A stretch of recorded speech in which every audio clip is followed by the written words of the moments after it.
Assalamualaikum warahmatullahi wabarakatuh. Perkenalkan, nama saya Dandi Januarsa.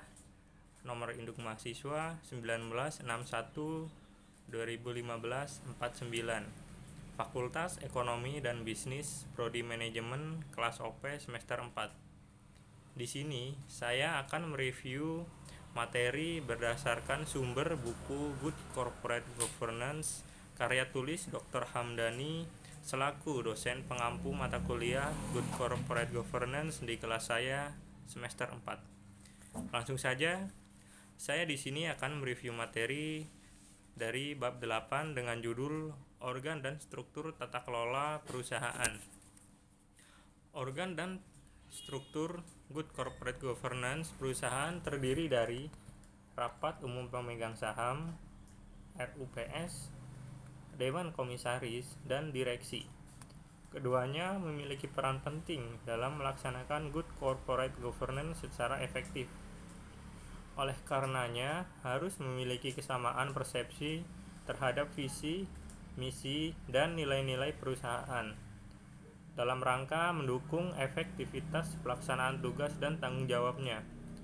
Dewan Komisaris membentuk paling kurang yang pertama komite audit, yang kedua komite pemantau risiko, yang ketiga komite remunerasi, dan yang keempat nominasi.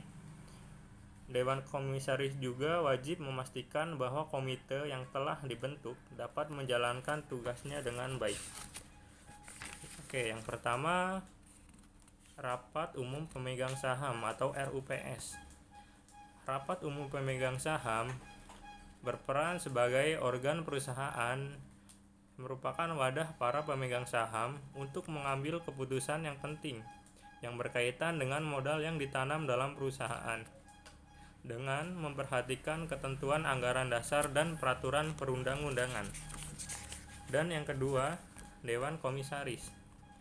Dewan Komisaris ini sebagai organ perusahaan yang bertugas dan bertanggung jawab secara kolektif untuk melakukan pengawasan dan memberikan nasihat kepada direksi, serta memastikan bahwa perusahaan melaksanakan Good Corporate Governance dengan baik. Dan yang ketiga adalah direksi.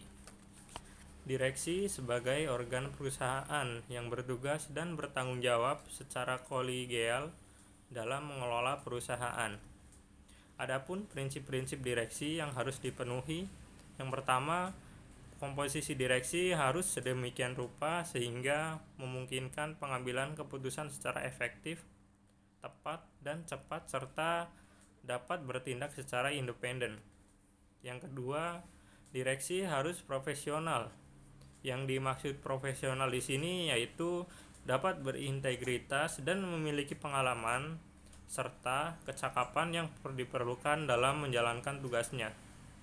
Yang ketiga, direksi harus bertanggung jawab terhadap pengelolaan perusahaan agar dapat menghasilkan keuntungan atau profitability dan memastikan kesinambungan usaha perusahaan.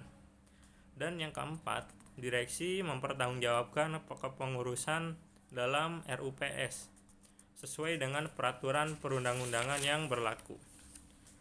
Untuk fungsi direksi sendiri, di sini yang pertama sebagai kepengurusan, yang kedua manajemen risiko, yang ketiga pengendalian internal, yang keempat komunikasi, dan yang terakhir tanggung jawab sosial.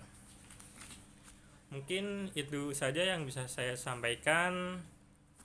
Sebelumnya saya ucapkan terima kasih telah meluangkan waktu dan perhatiannya. Semoga ilmu yang disampaikan dapat bermanfaat untuk diri saya sendiri dan untuk kita semua.